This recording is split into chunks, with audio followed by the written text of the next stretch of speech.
Happy New Year, Internet. My name's Michael and I'm here to review some stuff for you. And to start off the new year right, we're going to review an 80s comedy classic that just started coming out on Blu-ray. That's right, we're going to do a review of Ishtar. Now if you've never seen this movie before, let me read the back so you can get a general idea. Roger and Clark, played by Warren Beatty and Dustin Hoffman, are two inept songwriters down on their luck and desperate for money.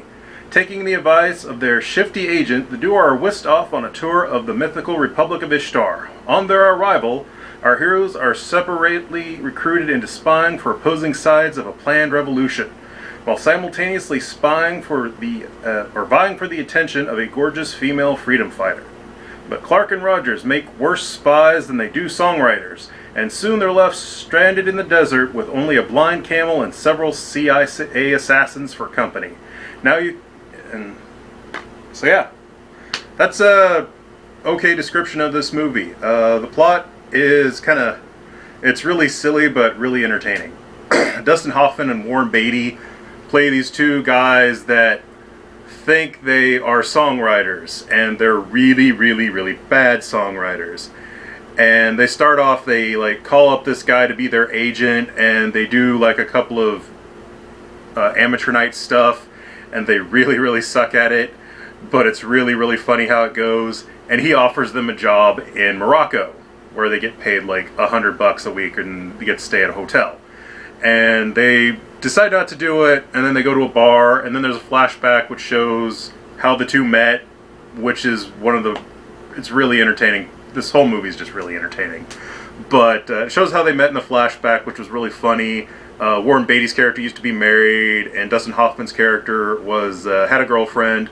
But both of them lose their spouse and girlfriend, and they're down on their luck, and so they decide, what the heck, they're going to go to Morocco. So they fly to Morocco, and they get layover in Ishtar, which is this fake Arabian country where all this stuff's taking place.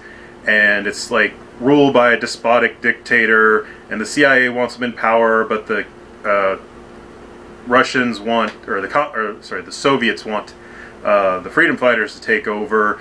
And these two get embroiled in hijinks and spy stuff with all this going on. There's also this mystical map and stuff, but just watch the movie and you'll get that part. But anyway, lots and lots of spy hijinks with these two. It's just really, really funny, the stuff that happens, especially with the spies. There's a point where Warren Beatty's he walks out of the hotel and he's trying to go buy a blind camel, which is what he was told to do as a code phrase. And Dustin Hoffman's following him, and then there's all these other spies following him. And then they get to this marketplace, and at one point the spies are pointing out to each other who all the various spy organizations are. And they're all dressed up really ridiculously, and it's really quite funny. And then it gets to one of the best parts of the movie, is Warren Beatty's character, who's throughout the movie very, very clueless and kind of naive. He ends up actually buying a blind camel, and the camel almost is the star of the show. Every scene with the camel is just really, really funny. So, anyway, the CIA and the communists send them both off into the desert to die through two various means.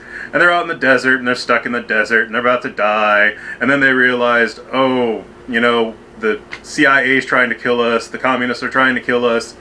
And also during this point, they run across an arms sale, and Dustin Hoffman pretends to be Arab trader, and he's the auctioneer.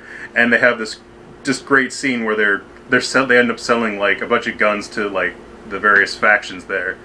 And then anyway, it ends up the girl who's been messing with them for the communist freedom fighter stuff, she turns out to be not so bad, and they end up getting this mystical map thing, and it ends kind of abruptly with they fight off a gunship, and then they force the CIA to make reforms in the country. But the worst part is they make them they record an album, and they make the CIA back it up.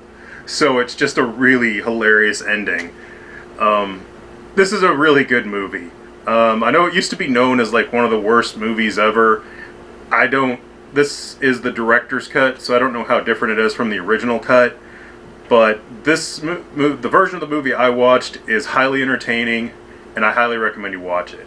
I definitely give it a 5, and it's a great way to start off the new year. Anyway, that's all I have for this time, and stay tuned next time when we will review something else.